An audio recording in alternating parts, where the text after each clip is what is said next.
లక్షలాది మంది ప్రజలు ఈ రోజు వైకుంఠ ఏకాదశిన దేవదేవుని వెంకటేశ్వర స్వామిని అందరూ కూడా దర్శించుకుందామని, అతని ఆశీర్వాదం తీసుకుందామని దూర దూర ప్రాంతాల నుంచి మిగతా రాష్ట్రాల నుంచి కూడా ఈ రోజు భక్తులు చాలా మంది ఇక్కడికి రావడం జరిగింది.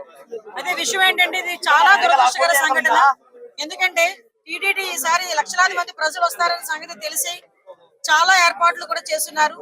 ఈ టీటీడీ చేసిన ఏర్పాట్లని, ప్రభుత్వం చేసిన ఏర్పాట్లని కూడా నిన్న ఉదయమే చాలా మంది భక్తులు కూడా కొనియాడిన సందర్భాన్ని కూడా సందర్భంగా గుర్తు చేయాలి. నిజంగా ఒక దురదృష్టం. ఒక ప్రాణాన్ని కాపాడిపోయిన సందర్భంలో జరిగిన సంఘటన అక్కడ తొక్కిసలాట జరిగింది. దురదృష్టవశాత్తు సుమారుగా 5గురు ఒక చోట, 6గురు ఒక చోట కూడా చనిపోవడం, ఒకరు ఒక చోట, 5గురు ఒక చోట, ఒకరు ఒక చోట చనిపోవడం జరిగింది. ఓవరాల్ గా 6గురు చనిపోవడం జరిగింది. ఆ 6గురులోని కూడా ఎక్కువ మంది మన విశాఖపట్నం ప్రజలు వాసులు కూడా ఉండటం నిజంగా చాలా బాధాకరం.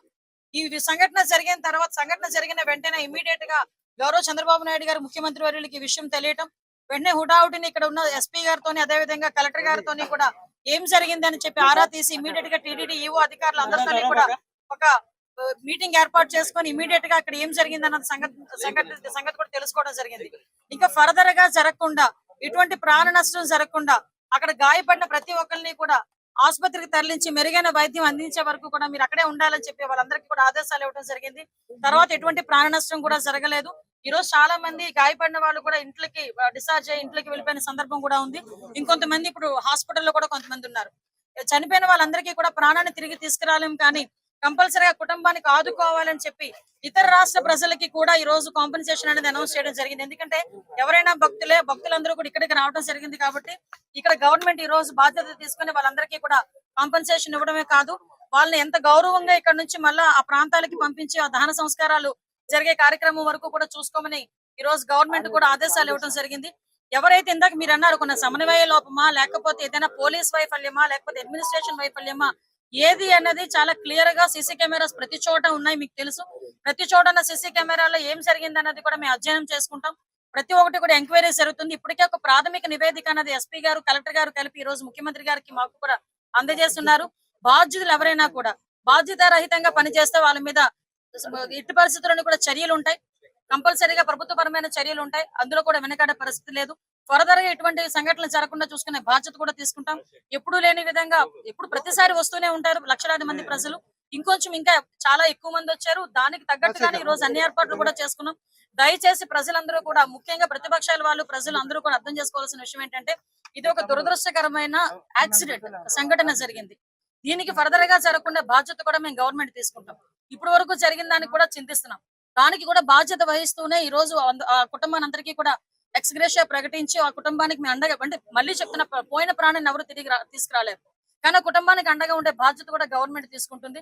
ప్రతి ఒక్కరు కూడా అర్థం చేసుకోవాల్సిందిగా, భక్తులందరూ కూడా సమన్వయం చేసుకోవాల్సిందిగా అందరినీ కూడా కోరుకుంటున్నా. లక్షలాది మంది ప్రజలు వస్తారు. అందరూ వైకుంఠ ఏకాదశిని దర్శనం చేసుకుందాం అనుకుంటారు. టీటీడీ కూడా ప్రకటించింది 9 రోజులు కూడా ఉత్తర ద్వార దర్శనం ఇస్తామని చెప్పి టీటీడీ కూడా ప్రకటించడం జరిగింది.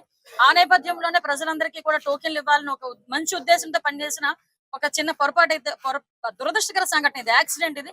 కాబట్టి ప్రజలందరూ కూడా అర్థం చేసుకోవాల్సిందిగా కోరుకుంటున్నాం. మీకు చెప్పానండి, ఎవ్రీ వేర్ మేము సీసీ కెమెరాస్ ఏర్పాటు చేసుకునే ప్రతి ఒక్క కూడా వాయిస్ రికగ్నిషన్ గానీ, వాళ్ళకి టోకెన్స్ ఇష్యూ చేయడం గానీ ప్రతి ఒక్కటి చాలా పక్కాగా చేశాం. ఎక్కడైనా కుట్రకోణం ఉందని ఆ కోణంలో కూడా మేము కూడా దర్యాప్తు చేస్తున్నాం. ఏదైనా కుట్రకోణం ఉందా, లేకపోతే బై యాక్సిడెంట్ జరిగిందా, ఇప్పుడు ఇమీడియట్ గా మేము కుట్రకోణం ఉందని మేము మాట్లాడకూడదు, మా దగ్గర ఆధారాలు లేకుండా మేము మాట్లాడకూడదు. కాబట్టి ఒక ప్రాథమిక నివేదిక వచ్చింది. దీని మీద పూర్తి స్థాయిలో దర్యాప్తు జరపమని గౌరవ ముఖ్యమంత్రి గారు కూడా ఆదేశాలు ఇవ్వడం జరిగింది.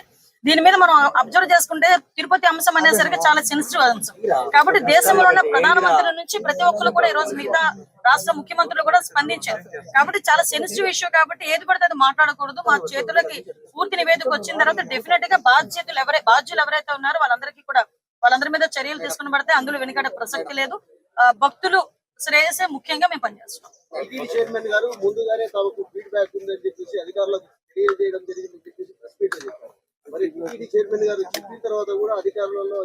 లేదండి, మీరు అన్నది నిజంగా టీటీడీ చైర్మన్ గారు ముందుగా నివేదిక ఇచ్చింది. మా అధికారులు కనుక అడ్మినిస్ట్రేషన్ విషయంలో ఎక్కడైనా లోపాలు జరుగున్నాయో, ఇప్పుడు మాకు ఎలాగో మన సీఎం గారు వస్తున్నారు, ఇప్పుడు సీఎం గారు వచ్చేసరికి మాకు క్లియర్ నివేదిక ఉంటూ ఉంటుంది. నిజంగా అలాంటి పరిస్థితులు ఏమైనా ఉన్నాయి, ఎవరైనా ఏ స్థాయిలో వ్యక్తి అయినా కూడా అతని మీద చర్యలు తీసుకోవడానికి ఎక్కడ కూడా వెనుకాడం. చైర్మన్ గారికి ఫీడ్బ్యాక్ ఉంది, అది అధికారులకు ఇన్స్ట్రక్షన్ చేసినారని చెప్తున్నారు.